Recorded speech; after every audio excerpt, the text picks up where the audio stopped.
อ้าวถ่ายรูปให้ฝันป้อนเนี่ยจะได้ถ่ายรูปให้ฝันป้อนเนี่ยจะได้ถ่ายรูปฝันป้อน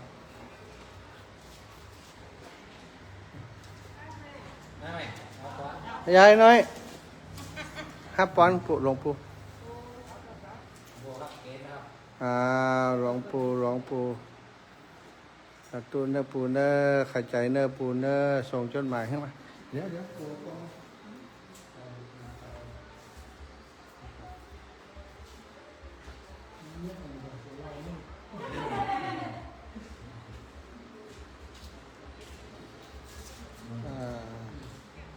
2 3โอ้งามภาพงามกล้องหลวงปู่นี่มั้ง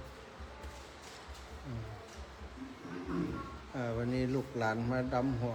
หลวงปู่มาเอว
สาธุ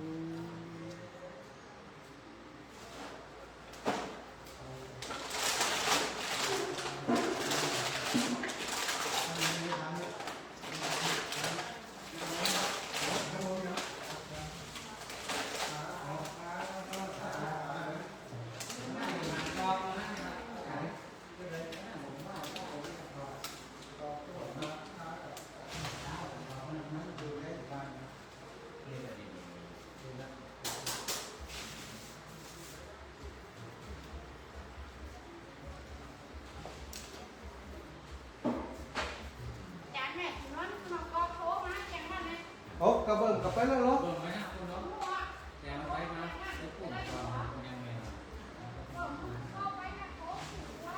มันซื้อควายอยู่มันจะไปเอาอยู่แล้วไปเดือดร้อนนะเจ๊ดีไหนมีเดือดร้อนนะเจ๊ย้ายอยู่เลย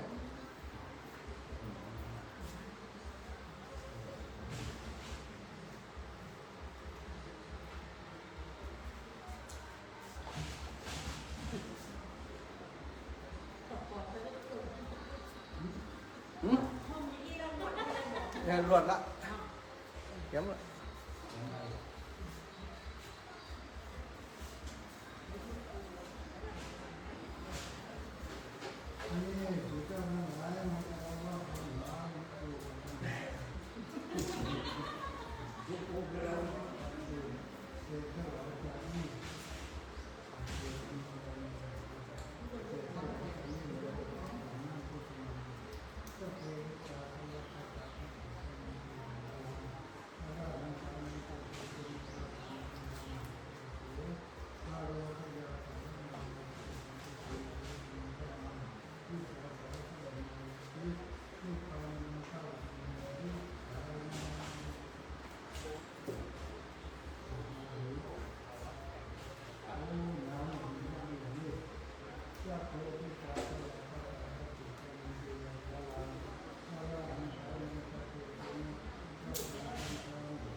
อันนี้อันแฟนคลับใหม่เนอะปูนี่หนองป้องบ้านหนองป้องไปซื้อไม้ไผ่เปิ่นโอ้เปิ่นเอาถวายเฮ้ยเฮีย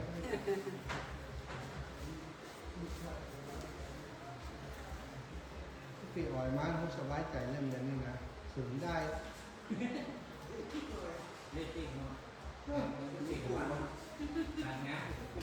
น่าตัวมีงานวันที่19 เดือนพฤษภาหมอนะแล้วไปเหรอเรียบร้อยแน่นอนปูมันต้องความอิ่มเต็มเดี๋ยวสหายบนจะมาแหม3-4 คนก่อน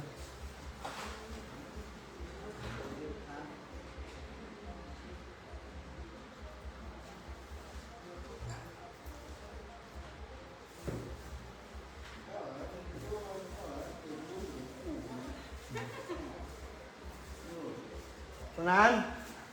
เอาหน้าไปใส่รถ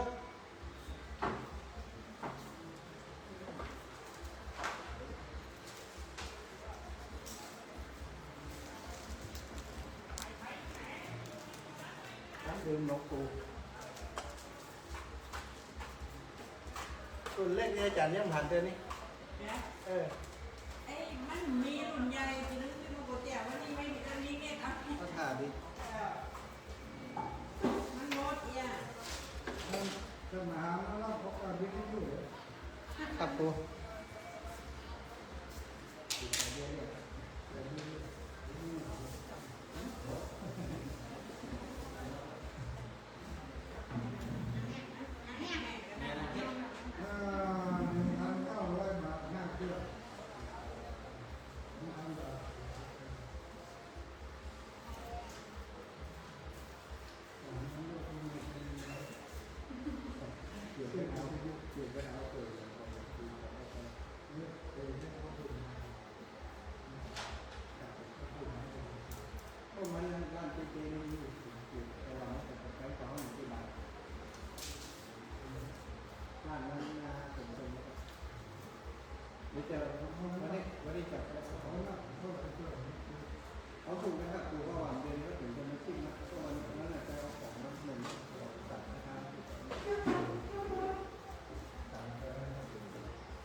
ได้น้อมนำมายังพระพุทธศาสนา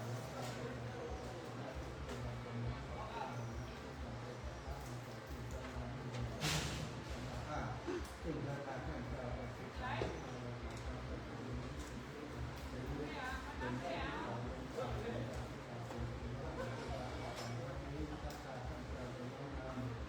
มายาเข้าของเกิดปฏิวัติทั้งหลายวันนี้เกิดมาสมัครการพระราชโทษปฏิวัติวันนี้จะเป็นการรับโทษเป็นการรักษาเป็นการเป็นอาฆาต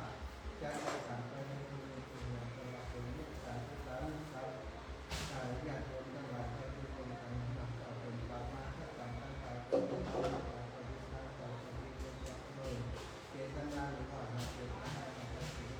สิ่งที่ผู้เป็นในสองข้อสองตาของเขาจะขาดทั้งหลายวันนี้เรานำมาคารวะต่อสองให้ตาเป็นอารมณ์ที่ต่ำส่วนการได้การในผลที่ว่าจะได้ทำต่ำอันเป็นการที่ทางเสรีจะทำให้เกิดการไปถึงในบ้านในการในการในการในการในการในโทษซึ่งการได้การนั้นนักจะมีการงานของการใน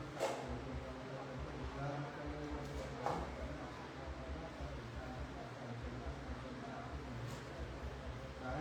เพื่อได้ปลอดภัยในที่สุด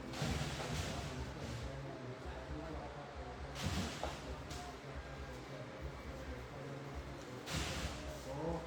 สุขวัตตังโอโหตุสัพพะทาตุสัพพุทธัสสะโมทารารัตถังนะสัพพะธรรมังภาระสัพพะสังฆังภาระสัพพะสังฆังตั้งให้ฝ่าย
จะไปทำบุญก่อนถ้าทำบุญเรียบร้อยก่อน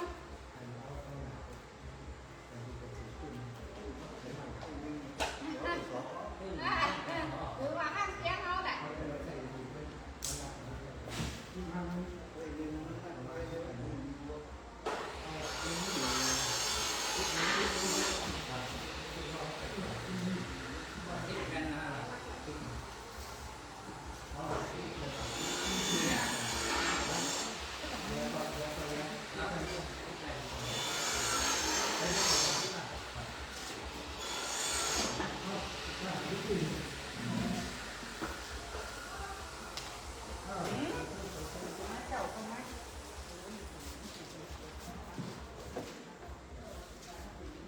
น้องเอาอัน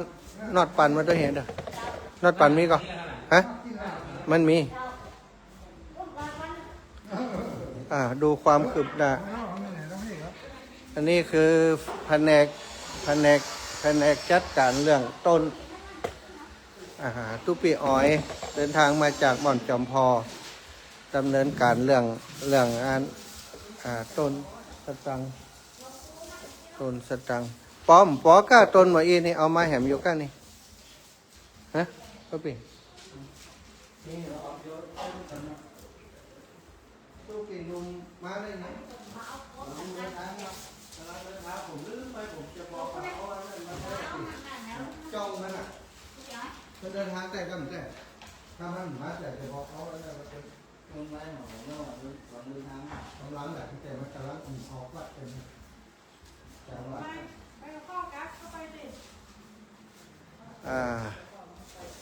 ฮะอ๋อกว่าปอมเพิ่มไปเลย เดี๋ยวไปซื้อเดี๋ยวมันจะขำมันตันตุปีนมถ้าฟังไล่สดอยู่เอาจองมาด้วยจิมเด้อจองงานสีขาวเนี่ยปลาแก้วหันก็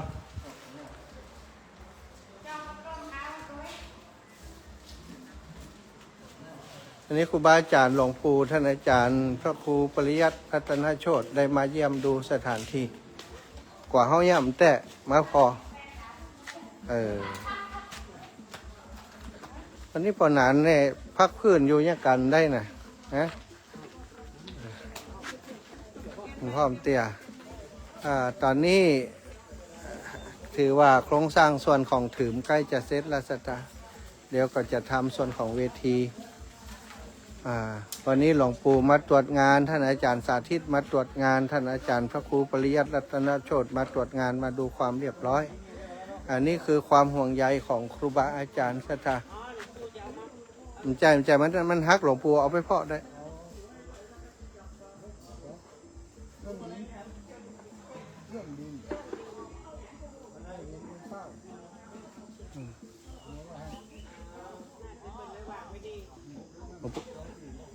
อ๋อหลวงปู่จะเอามา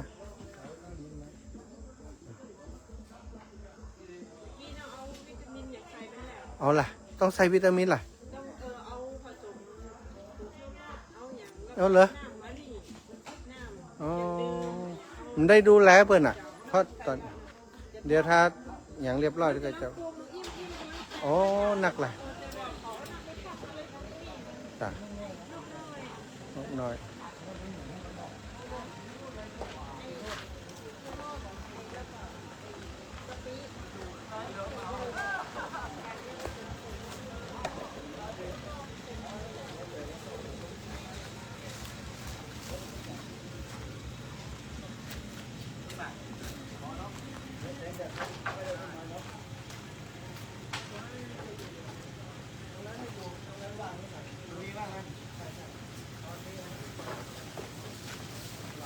ยาวได้ป่ะหนึ่งยาวตัดไม่ใหญ่ลำไม่ใหญ่ครับยาวถึงก็ตัดต้นต่อได้ละยาวตัดรอบต่อยาวได้เยอะเลย